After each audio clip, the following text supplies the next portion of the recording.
Hello everyone, popculturehero here, finally posting a new video.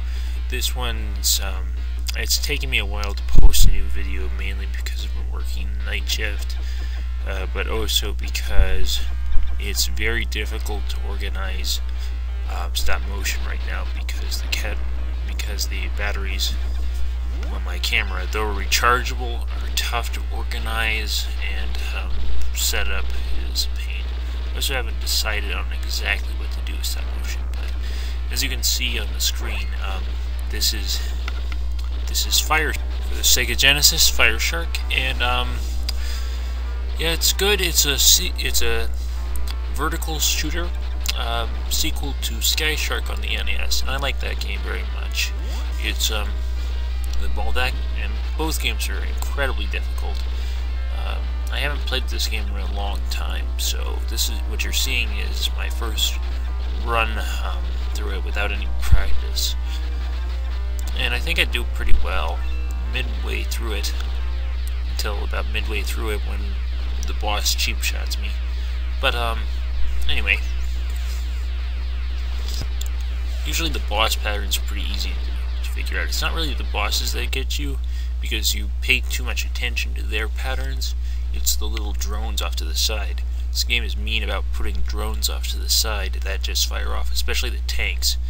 Now, there are some really cool animations you should watch for. One is the cannons that open up and close they're the surface cannons, not the little tanks, but the rails. They're set up in rows. And then there's the planes. The planes have a really neat animation because since we're using World War I style, biplane kind of things, Sky Shark on the NES did this too, because it is a cool type of plane. I really respect World War I planes and that era of aerial combat. There's even a book series that I've read talking about World War I pilots and their struggles. Some of the first battles that took place in the air with World War I, and it's a really great era of aviation combat. So I got these books by Derek Robinson, Piece of Cake and Goshawk Squadron. I recommend them. They're a great read, and paperbacks, so good to carry with you. I love the paperbacks. Only about 280 so pages each. So Derek Robinson, Goshawk Squadron, World War I pilots, action in the skies, absolutely great era of stuff. But let's get back to Fire Shark. Right, so I was talking about the animations, and the animations for the planes especially. If I take a hit, or if I shoot the planes with only the basic bullet, you'll notice that they don't immediately explode like the tanks do. They take a hit, or even when I take a hit, the wings start to catch on fire and then they crash to the ground. It's a really brilliantly thought out animation sequence, rather than the other ones, which are just explosions. If you attack the big blimp things, they emit your power-ups usually. I think they're in Sky Shark, the NES game. What was really cool about that, it was they didn't have these blimp things which explode, and I think that if you're too close to it, you do take damage. But in other words, it's one hit, one kill, so yeah, you die if that's the case. There are 3 weapons in this game. Yes, just 3. One is the plasma shot, the green weapon. It fires forward and kills everything in one hit. It has better range than your blue weapon, unless it's fully powered up. If your blue machine gun type weapon is fully powered up, you get a nice spread gun out of it. And some other nice animations in this game that you don't see a lot of these days. When the plane comes in for a landing at the end of each stage, just to give you a breather and to give you your score updates, you you'll see the flight crews come in. They're these little green men that just sort of swarm around your ship to fix up your plane. Anyway, you can watch them, and when you go to take off again, for whatever reason, sometimes you'll see another plane take off right behind you and crash into the wall and explode. And that really tunes to the hardcore World War I aesthetic that we're going for, even though this is sort of a sci-fi twisted version of that World War I aesthetic with some of the crazy machines that you see. This is understandable since Sky Shark used these same biplanes, but took place in World War I. So maybe this is... So maybe I'm getting a little ahead of myself thinking it's World War I.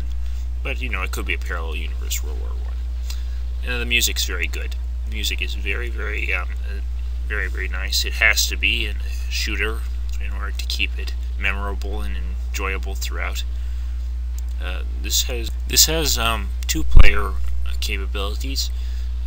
They stay on the same screen, of course, so there's no split screening going on with these. I'm looking at eBay right now, and eBay has Fire Shark for $4 and $6 shipping, at least. So they have others that are higher, but that's the cheapest one I see right now. So yeah, not very much. It's definitely worth your money to get this game, because but only if you like shooters, and only if you're willing to dedicate the time to those shooters. Like I said, this is a hardcore game. It may look like they're not firing off a lot of shots, but they really don't need to fire off a ton of shots right now. All they need to do is catch you off guard. And I found that just the weaving patterns, trying to weave in between the bullets for the bosses, isn't really necessary. You just have to figure out the pattern of how well the bosses target you, and if they can even reach you. Later on in like stage 3, they have these planes that fire down at you, and I tried to weave in and out, and I did pretty well at it.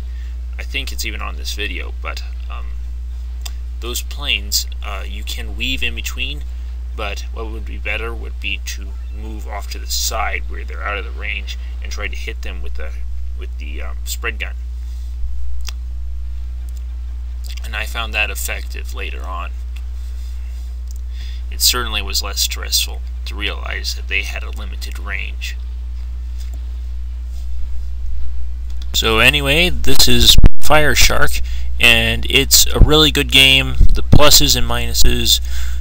Pluses, it's graphically polished, has nice animations, good sound, lots of challenge. Minuses, it's not the most beautiful,